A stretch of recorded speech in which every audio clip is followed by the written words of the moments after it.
sure you have too. So our first speaker is Perla Sousi from here, and she's going to talk on uniformity of the uncovered set of random work on the d-dimensional torus with d greater than or equal to 3. Thank you very much for the invitation to speak here. So I'm going to talk about joint work with Jason Miller, where we studied the structure of the uncovered set of random walk on the discrete torus in dimensions 3 and higher. So first, I would like to state the problem and give a little bit of background. Then I'm going to state our results. And in the last part of the talk, I will explain some of the ideas behind the proofs. So first, let me start by fixing some standard notation. So let X be a random walk on the torus where d is greater than or equal to 3, and assume that you start from the stationary distribution.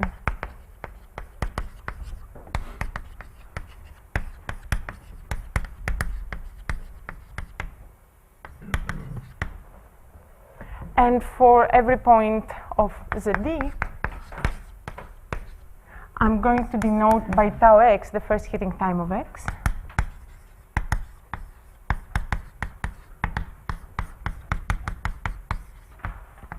It's the first time that the random walk hits x.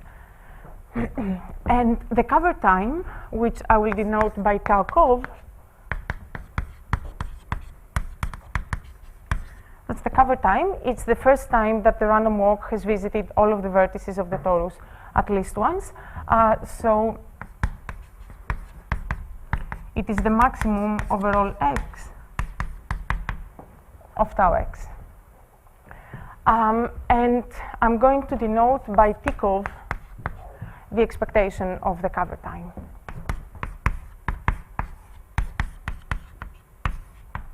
And from now on, whenever I say Tikov, I will always mean the expectation of the cover time.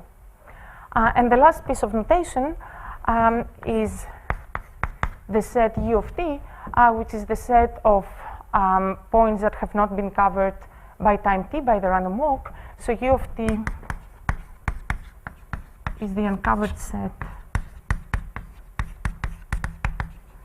at time t, and it consists of all of the points of the torus so that tau x is greater than t.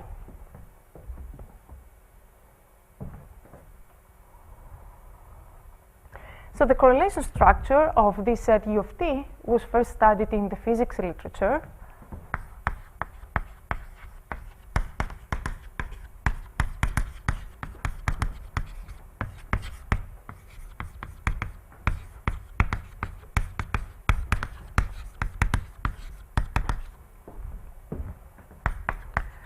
And it was studied by Brummel, Louis, and Hilhorst.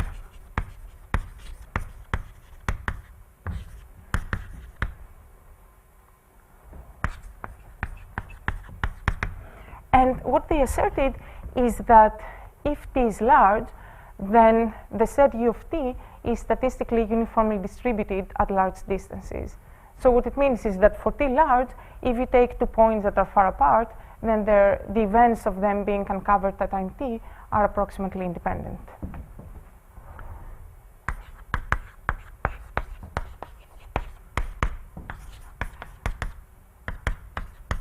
So statistically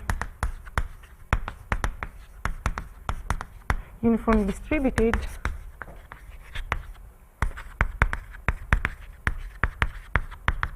at large distances.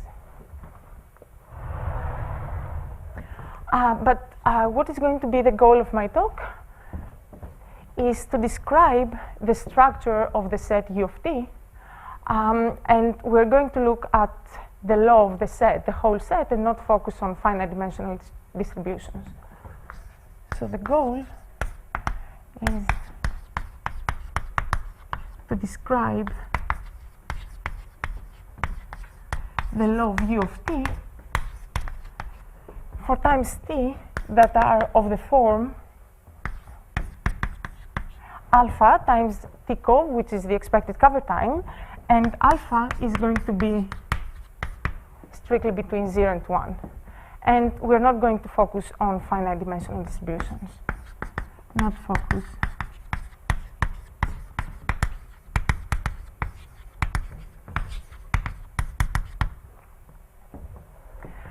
But before I state our results, I would like to talk a little bit about the other two regimes of alpha.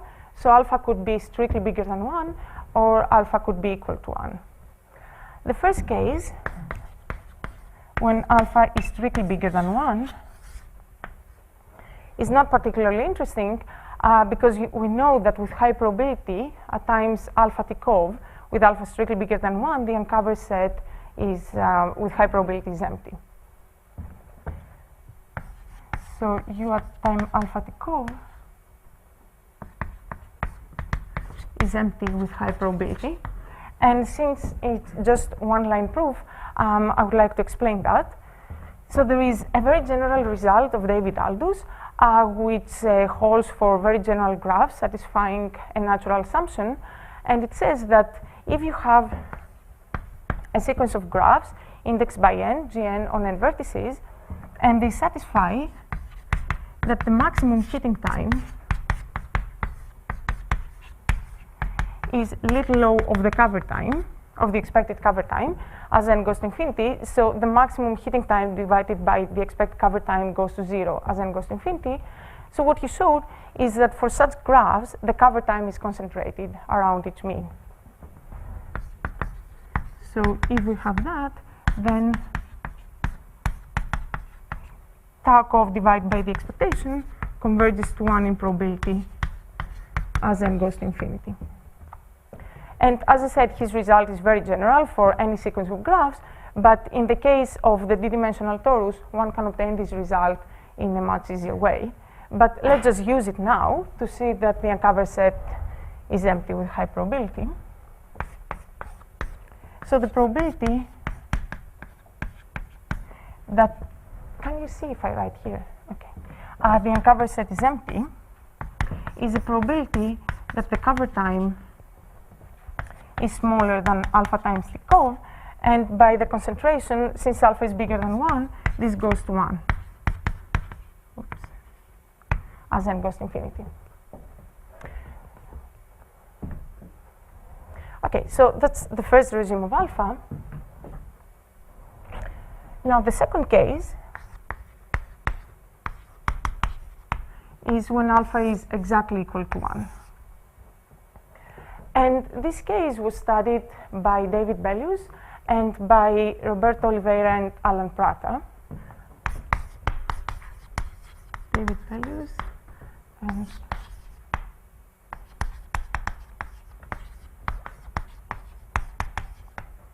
so let me talk about David's work first. So what his focus was to obtain the Gumbel fluctuations for the cover time on the torus Z and D for D greater than 3. And so what he showed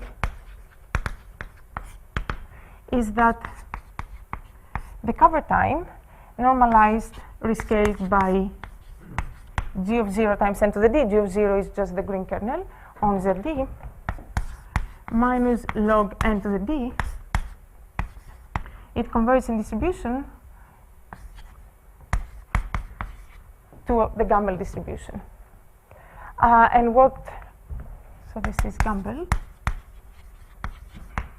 which means that it has distribution function e to the minus z.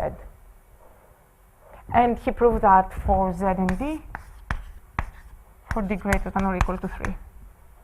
So I would like to explain what is the intuition, why one should expect the Gumbel distribution to describe the fluctuations of the cover time. So first of all, the cover time is defined as the maximum of heating times.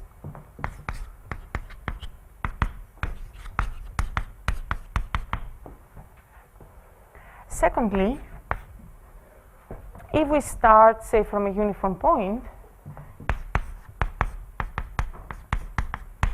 the expected time to hit a vertex x, I'm talking about Z and D for D greater than or equal to 3. This is approximately g of 0 times n to the d. Third, if we rescale the heating times, tau x,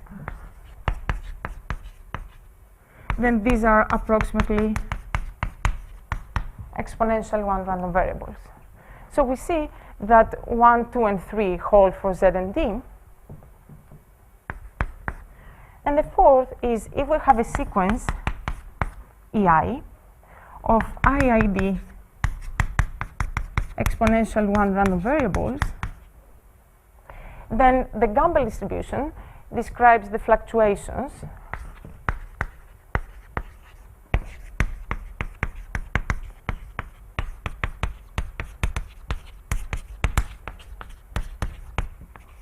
of the maximum of EI minus log of the number of them, minus log n. So what we see is that the cover time satisfies, as I said, 1, 2, and 3, but clearly does not satisfy 4, because if it did, then we could just apply this program and immediately get the Gumbel fluctuations. And what I mean by 4 is that the events that different points have not been hit by time t are not exactly independent. This is true if the points are far apart, but of course it's not true for all points. David Bellius proved the Gumbel fluctuations for the cover time, and as a corollary of this result, he also obtained that if we look at the uncovered set of random walk at time t cov, and we suitably rescale it,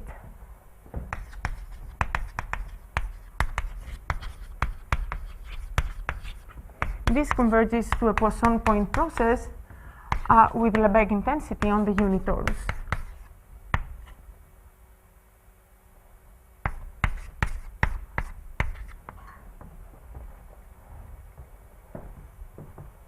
And the way he obtained his first result was using the theory of random interlacements.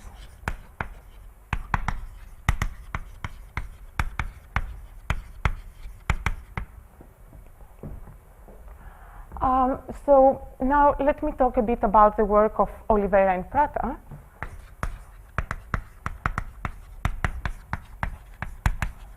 So what I will describe, you can find it in the PhD thesis of Alan Prata on the internet, and it's also going to be a joint paper of the two authors. So first of all, they generalized the Gumbel fluctuations for more general graphs. Gumbel.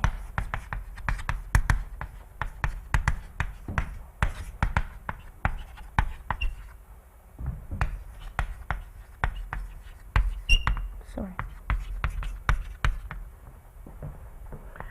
And the second thing they showed is that the uncovered set at time t cov converges in total variation to the law of a uniformly picked set, where you include a point in the set with probability n to the minus d independently for different points. So before I write the result, let me just remind you the definition of total variation.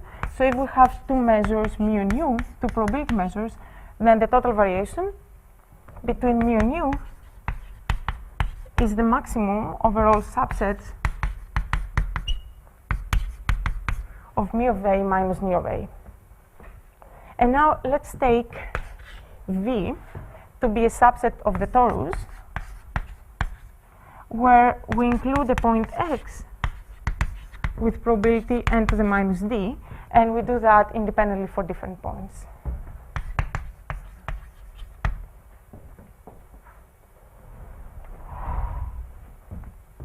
What they showed is that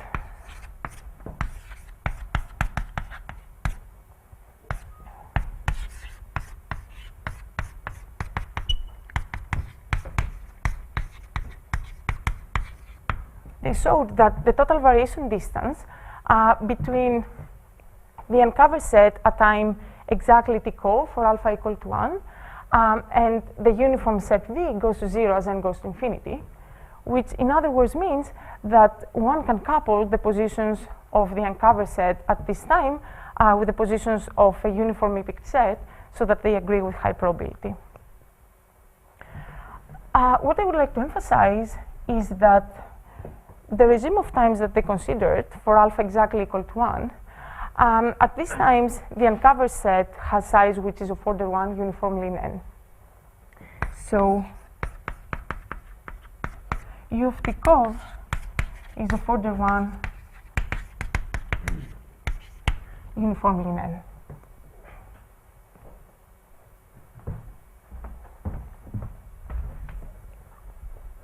Okay, and the final regime of times now that will be the focus for the rest of the talk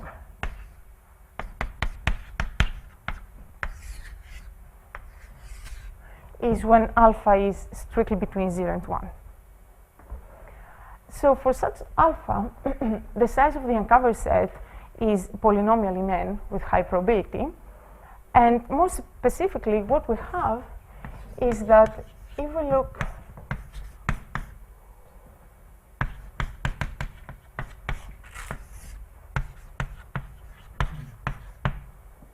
the log of the size at time alpha Tikov divided by log n to the d, it converges to 1 minus alpha in probability as n goes to infinity.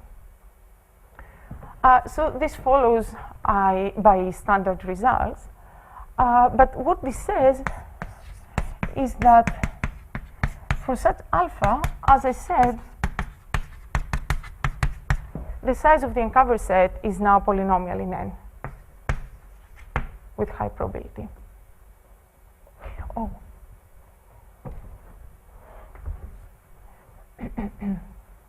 And when Oliveira described their results to Jason and me, he told us that they were able to prove the convergence that I mentioned here for alpha exactly equal to 1, and it was crucial for them that the uncovered set had size of order 1. And he told us that their techniques could probably work also when the uncovered set contains a logarithmic number of points, but their techniques failed when the uncovered set contains a polynomial number of points.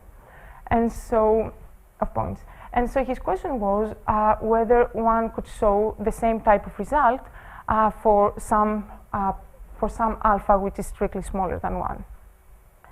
And this is the content of our first theorem. So let me write V alpha to be a random subset of the torus, where we include a point x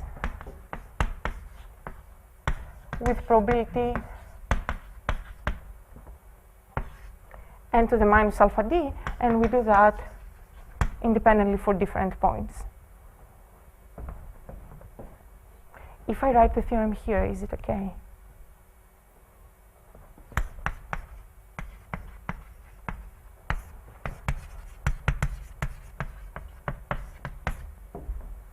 And so what we showed is that for all d greater than or equal to 3,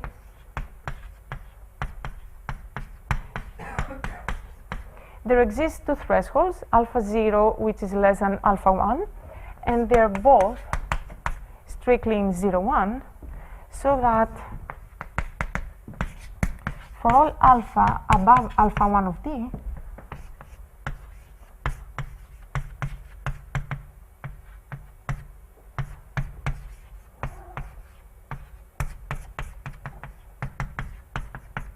the total variation distance between the uncovered set at this time and a uniform set that is picked according to the way I described goes to 0 as n goes to infinity.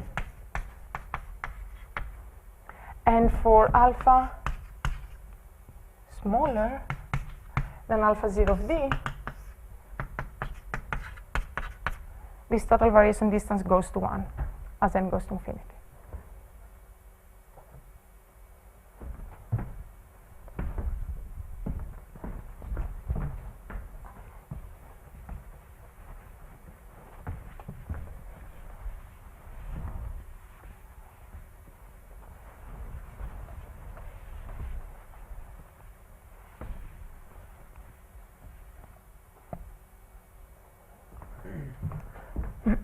So what this says is that for alpha above this threshold, alpha 1 of d, we can couple the positions of the points of the uncovered set at this time, which has polynomial size in n, with the positions of the uniform set so that they agree with high probability.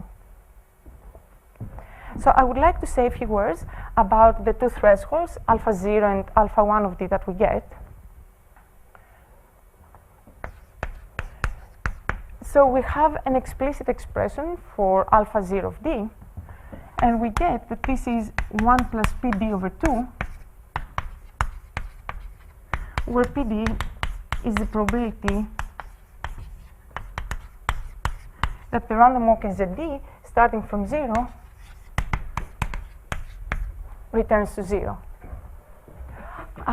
So the reason I said this is the value of alpha 0 of d is interesting is because when alpha is smaller than alpha 0 of d, then the uncovered set contains more neighbors than the uniform set, while for alpha above alpha 0 of d, the uncovered set does not contain neighbors, but the most important thing is that above alpha 0 of d, the uncovered set becomes very well separated.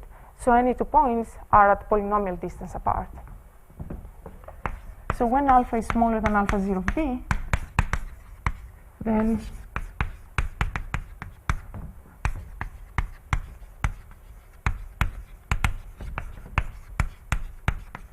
this set has more neighbors than V alpha, while for alpha bigger than alpha 0 of d,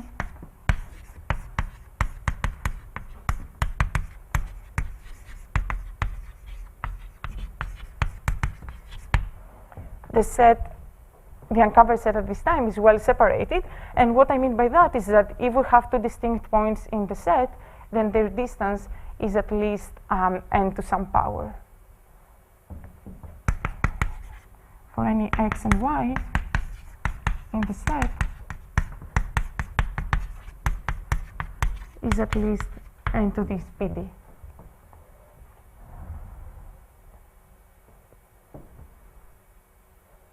And this is the easy direction of the theorem. And as you see from here, the statistics that we use to distinguish between the two sets is the number of neighbors that they contain. But all of the work went into proving that alpha 1 of d is strictly smaller than 1. And I would like to state here an open problem, which is whether there exists a phase transition. So what we showed here is that we have two thresholds, alpha 0 of d and alpha 1 of d, but because of the proof, the two thresholds are not equal. And the question is there a phase transition?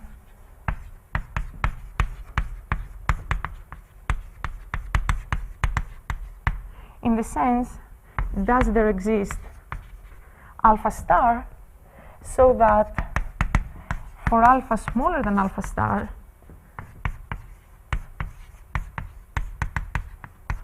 the total variation distance goes to 1, and above alpha star, it goes to 0 as n goes to infinity. And we believe that the answer to this question should be yes. And we think that the right threshold should be perhaps alpha 0 of d.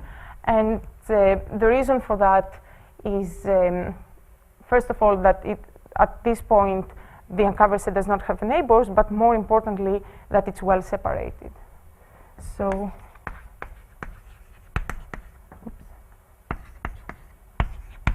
yes, and maybe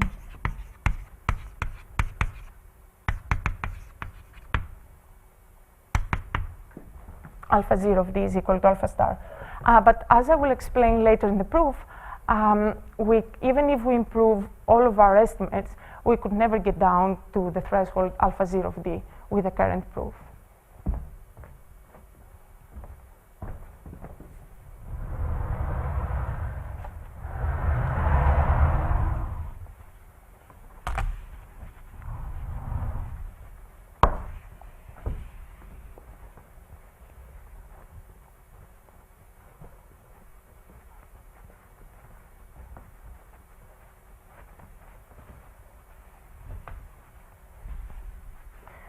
So now I would like to talk about an alternative uniformity statement, which was proved by Jason Miller and Yuval Perez.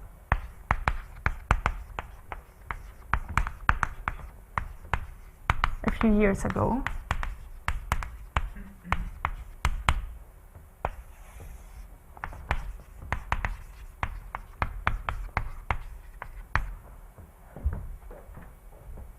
So what they showed is that if V is a subset of the torus, where we include points with probability half independently for different points,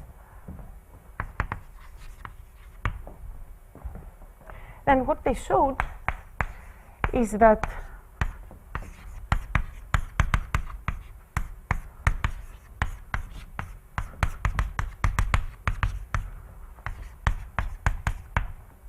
if alpha is bigger than half, then if you take the range of the walk and you put zeros everywhere outside of the range, and on the range you flip points with probability half. Then they showed that the total variation distance between this set and the uniform set goes to 0 when alpha is bigger than half. And they also showed that this goes to 1 for alpha smaller than a half. So this type of convergence is in the same sense as ours because they are looking at total variation, but the difference is that here they introduce the extra randomness by including points in the range with some additional probability, while in our result we don't have any additional randomness. But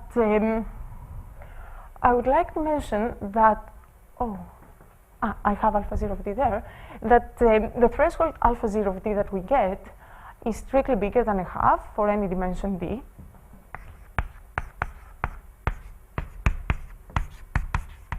However, as d goes to infinity, the random walk becomes more and more transient, so alpha 0 of d does converge to the same threshold half as here.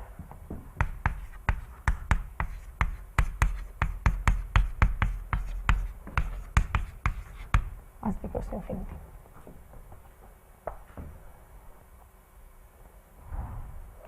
Okay, so can I have the slides down? So now I would like to talk a little bit about the two-dimensional case. We heard a few talks yesterday about the two-dimensional case, and it was also studied extensively by a series of works of Dembo, Perez, and Zitouni about 10 years ago.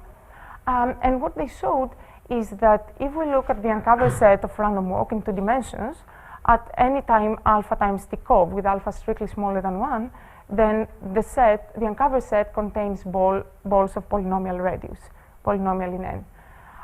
So if alpha is strictly smaller than 1, then we cannot expect any of the 2 results, either with the additional randomness or like the first result I stated, because in a uniform set, you can find either if we take points with probability half, or even with the additional randomness or without, we can find a ball with radius root log n or of constant order.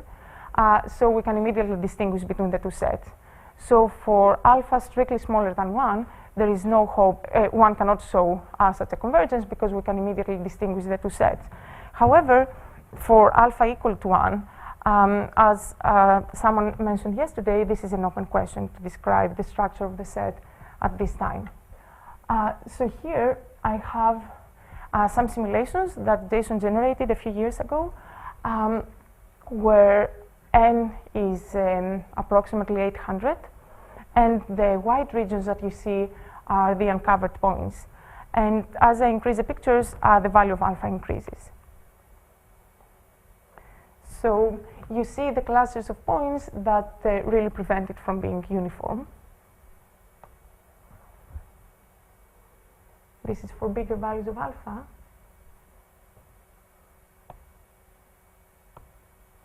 And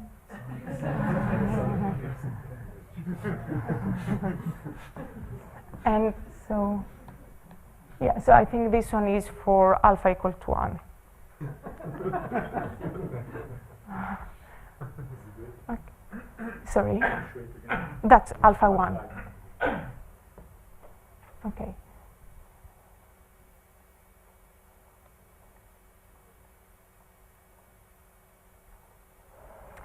Okay, so I don't want them anymore.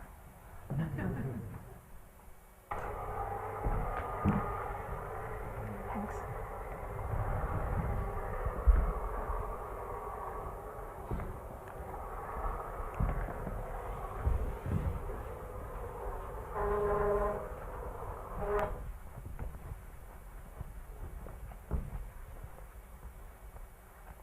So now I would like to go back to the three-dimensional case.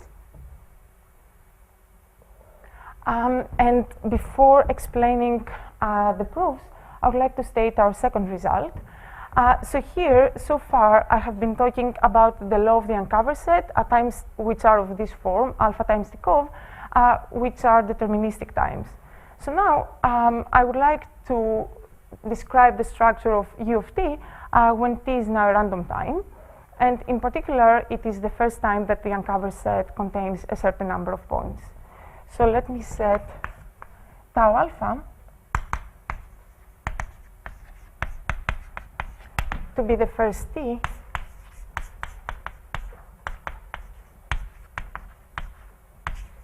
so that the uncover set contains n to the d minus alpha d points. And I denote by W alpha a subset of the torus which is picked uniformly at random among all sets of this size.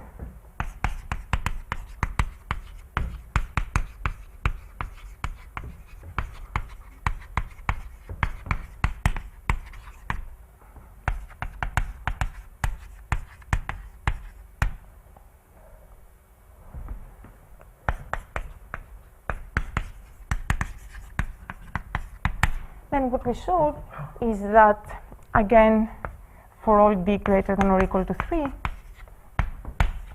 there exists the same thresholds, so that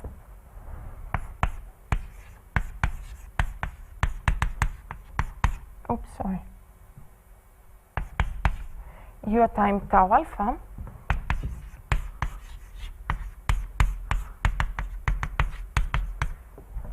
so when alpha is above alpha 1 of d,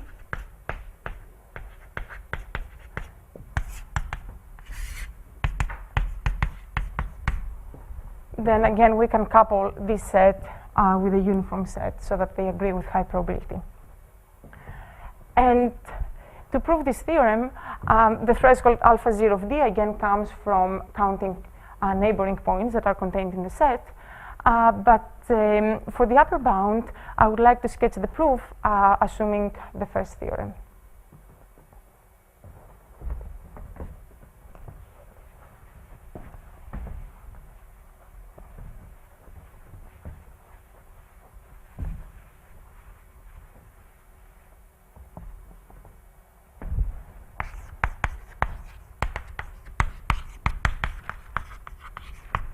For alpha 1.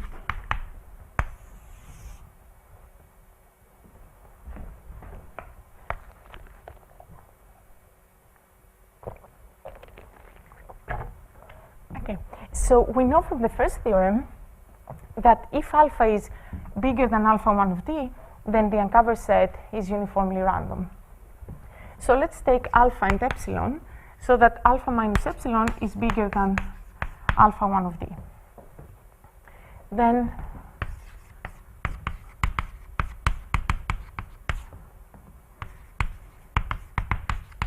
is close to a uniformly random set, and it contains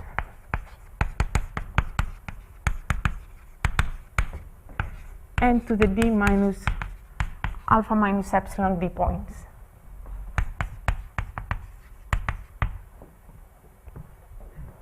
And moreover, since alpha 1 of d is bigger than alpha 0 of d, we know that at this time the uncover set is well separated.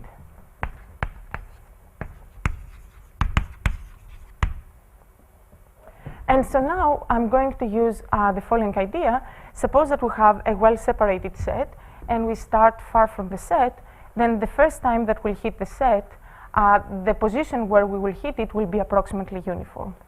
So let me formalize that. So suppose that A is n to the gamma separated, which means that if x and y are not equal and are both in the set, then their distance is at least n to the gamma. And suppose that we start from a point which is far from the set, say again a distance at least n to the gamma from the set, then for any z in A, the probability starting from x that the first hitting time of A happens at this point z is going to be 1 over the size of A plus some error.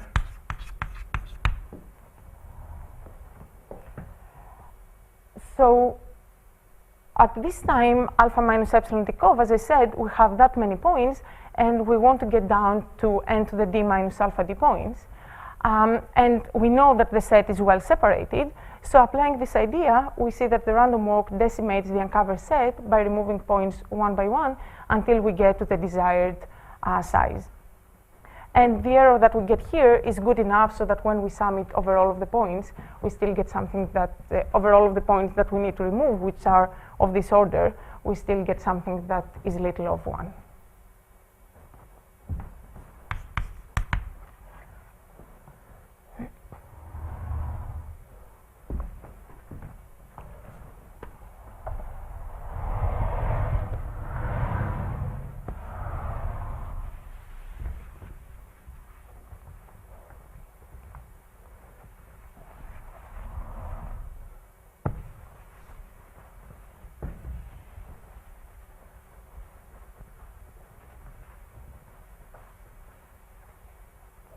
Okay, so now in the last part, I'm going to sketch the proof of this theorem for the upper bound for alpha 1 of d.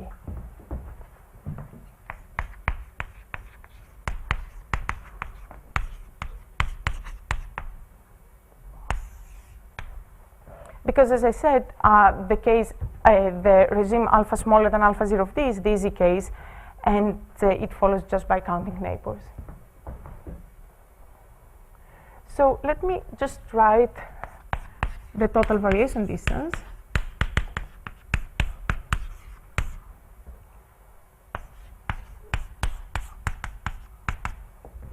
This is the sum over all subsets of the torus of the probability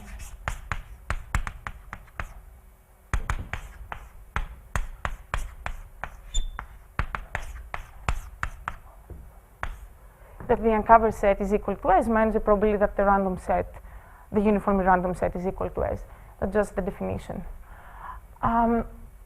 So what Oliver and Prata did, they looked at the case when alpha was equal to 1, and as I said before, for such alpha, the uncovered set has size which is of order 1.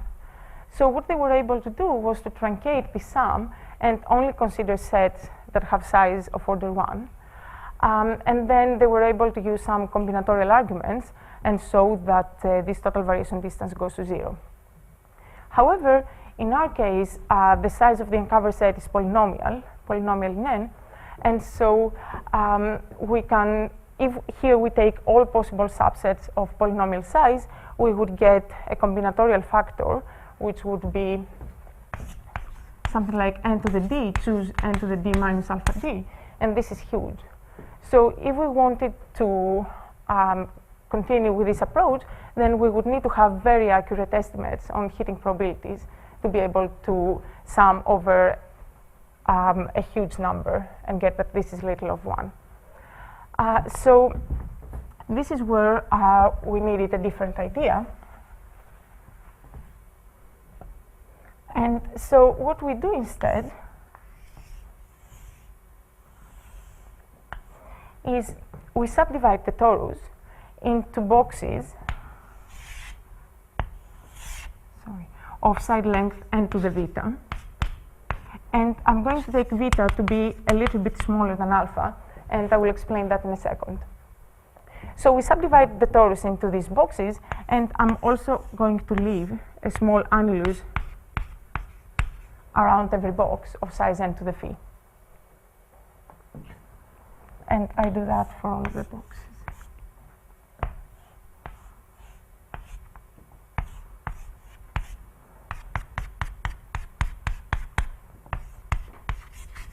So I'm going to denote by calligraphic A the set of points that fall in these annuli. And I'm actually going to ignore the points of the uncovered set that fall in these annuli. And I can only do that if the size of the uncovered set that intersects these annulus is little of 1. So first of all, the size of A is going to be n to the d minus d vita, because that's how many boxes we have. And then every annulus is like that. So we get it's n to the d minus vita plus phi for the size of A.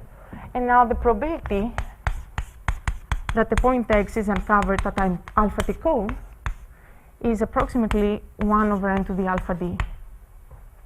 So the expected size of the uncovered set that intersects A is going to be n to the d minus vita plus phi minus alpha d.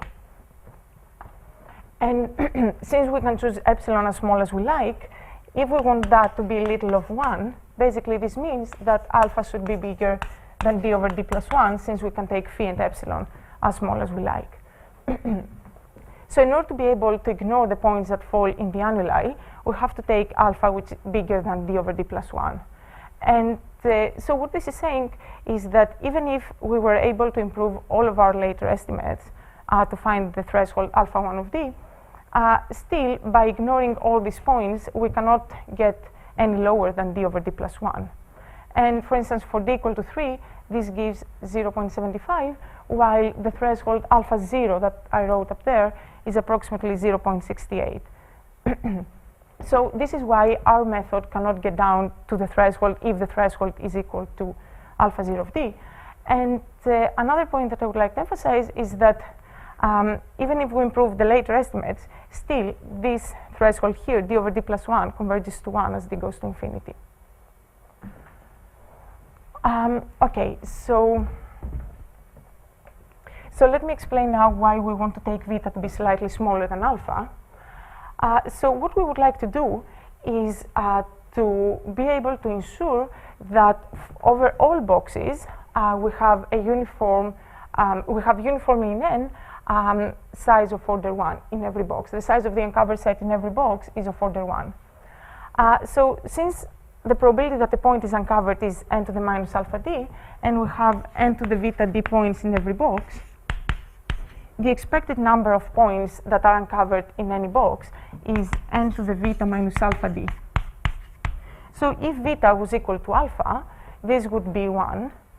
And since we're trying to show convergence to a Poisson process, that would mean that we would have a polynomial number of boxes, which would be Poisson of order 1, and then there would be one box which would have a lot of points, log n over log n points.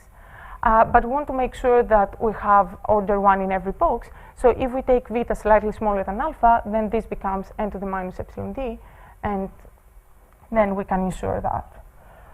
So taking vita like that, we know that in every box now we have order 1 points uniformly over all boxes. And the next step we are going to do is to count the number of excursions that the random walk makes across these annuli that surround the boxes up to alpha times the cover time. And the reason we want to do that is because if I condition on the entrance and exit points of these excursions, then what happens in different boxes becomes independent. So which points have been covered in different boxes, once we condition on the entrance and exit points of all of these excursions, becomes independent. So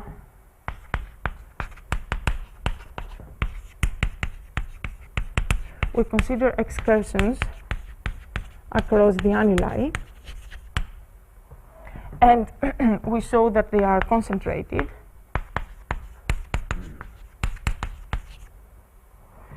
and conditional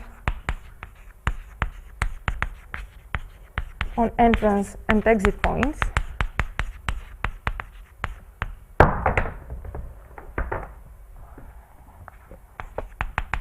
different boxes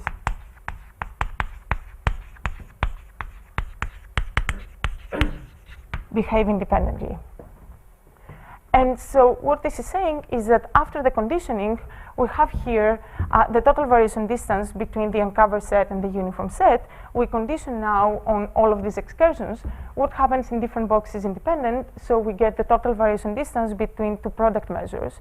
And now we can upper bound that by the sum of the total variation distances. Now, in every box, by taking β alpha minus epsilon, we have ensured to have order 1 number of points. So now in every box, we can apply the combinatorial techniques that were used before by Oliveira and Prata to be able to conclude the proof. Let me just write it here.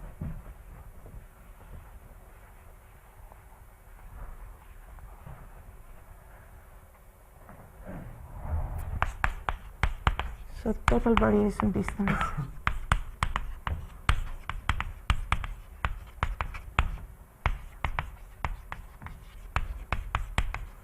of product measures is upper bounded by the sum of the total variation distances, and in every box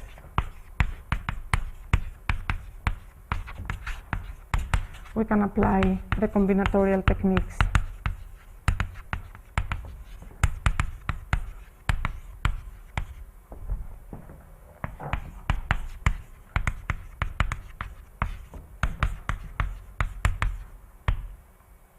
And finally show that this total variation distance is little of 1.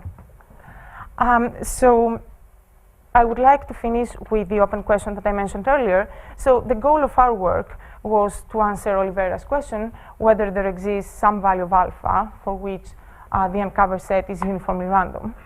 But as I explained, the value that we get here goes to 1 as d goes to infinity. And so what would be really interesting to see is whether there exists a phase transition, and also whether we could get a threshold that at least does not go to 1. And I'll stop here.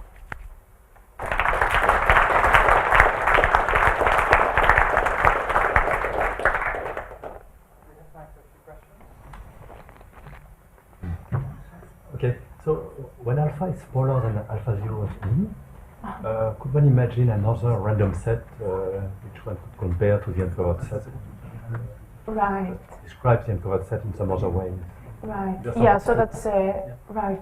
So that's another question that we would like to think about, how to describe the structure below this threshold. And I guess one could also try to compare the uncovered set to the high points of the Gaussian free field, and maybe for all values of alpha, they're the same. And for smaller than alpha 0, we think that there would be classes of points, and maybe this would be uniformly distributed and with some neighborhoods around them.